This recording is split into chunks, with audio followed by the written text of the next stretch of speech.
আসসালামু আলাইকুম, সবাই কেমন আছেন? আর কত একা একা থাকবো শীতকালে? আমারও তো মন চায় জামাই নিয়ে ঘুমাতে শীতকালে, বুঝছেন? যদি কেউ যৌতুক ছাড়া বিয়ে করতে চান তাহলে ভাইয়ার সাথে যোগাযোগ করবেন অবশ্যই।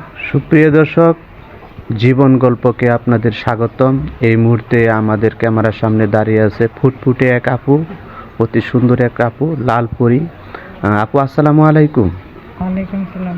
আপু কেমন আছেন? আলহামদুলিল্লাহ ভালো, আপনি কেমন আপু আছেন? আলহামদুলিল্লাহ ভালো আছি। আপু আপনার নাম কি? আমার নাম রাহিমা।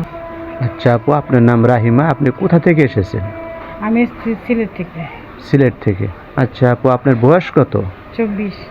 24 বছর। এই 24 বছর হয়ে গেছে, এ পর্যন্ত আপনার কোনো বিয়ের ঘর আসে নাই? আসছে, কিন্তু আমার ছোটবেলা থেকে আব্বু মারা গেছে, তো আমার আম্মু আছে, এই জন্য যৌতুকের কারণে বিয়ে দিতে পারে নাই, তাই। মোট কথাই হচ্ছে যৌতুকের কারণে আপনার বিয়ে হচ্ছে না। জি। তা আমাদের ক্যামেরার সামনে আসছেন যে বিনা যৌতুকে কেউ যদি বিয়ে করতে চায় তাহলে আপনি রাজি আছেন। রাজি আছে, জি। আচ্ছা, আপনার 24 বছর বয়স আপু, আপনি কি ধরনের ছেলে চান আপনি বিয়ে করবেন? কি ধরনের? ভালো হোক, যে টাইপের হোক, বুড়ো হোক বা যেরকম হোক, যাতে 3 বেলা ভালোভাবে রাখতে পারে বা শান্তি থাকতে পারি, বাস এতটুকুই। আচ্ছা, আপনার কথা হচ্ছে বয়সটা ম্যাটার করে না, হ্যাঁ। আপনাকে সুখে শান্তিতে রাখবে, 3 বেলা 3 মুঠো ভাত দিবে, হ্যাঁ। তার কাছেই আপনি জি থাকবেন। জি জি। আচ্ছা আপু, যদি তাহার বয়স 30, 40, 45 বছর বয়স হয়? সমস্যা নাই। সমস্যা নেই। আচ্ছা আপু, আসলেও 30, 40, 45 বছর বয়স কোনো ভাই কিন্তু সিঙ্গেল থাকে না। জি। কারোর বউ মারা গেছে, কারোর ওয়াইফ চলে গেছে পরকীয়া করে, এরকম ভাই যদি আপনাকে নক করে তাহলে আপনি কি রাজি আছেন? অবশ্যই রাজি আছি।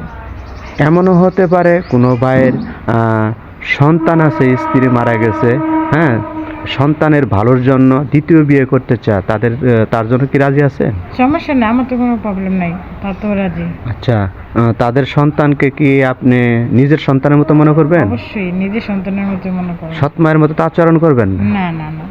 আচ্ছা আপু, এমনও তো ভাই আছে যে বউ আছে কিন্তু তার বেবি হচ্ছে না, জি। কিন্তু সেরকম ভাই যদি আপনাকে নক করে রাজি আছেন? অবশ্যই আমি রাজি আছি। মিলেমিশে থাকবেন তো? জি। সতীনে সতীনে ঝগড়া করবেন না না তো? না না, ঝগড়া করব আচ্ছা না। আপু, আপনার হাসিটা খুব চমৎকার আপু, হ্যাঁ। Thank you. এমনি আপনি লাজুক লাজুক, কিন্তু হাসিটা খুবই চমৎকার। আচ্ছা আপু, আসলে মূলত তো আমার ক্যামেরার সামনে আসছেন, বিনা যৌতুক কেউ যদি বিয়ে করতে চায় তাহলে আপনি রাজি আছেন। জি জি জি। সুপ্রিয় দর্শক, এই মুহূর্তে স্ক্রিনে যে নাম্বারটা দেখা যাচ্ছে এটা আমাদের ইউটিউব চ্যানেল কর্তৃপক্ষের নাম্বার। এটা রাহিমা আপুর নাম্বার না, এটা আমাদের ইউটিউব চ্যানেল কর্তৃপক্ষের নাম্বার। কেউ যদি রাহিমা আপুর সাথে যোগাযোগ করতে চান তাহলে এই নাম্বারে ইমো আছে, হোয়াটসঅ্যাপ আছে। রাহিমা আপুর ছবি স্ক্রিনশট দিয়ে পাঠিয়ে দিবেন, ইমো হোয়াটসঅ্যাপে যোগাযোগ করবেন। অযথা কেউ ফোন কল করবেন না, ফোন কল করলে আমরা ব্লক করতে বাধ্য হব।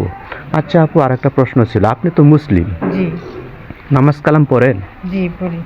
আচ্ছা আপু, আপনি কোন পর্যন্ত লেখাপড়া করেছেন? এসএসসি পাস করছি। এসএসসি পর্যন্ত।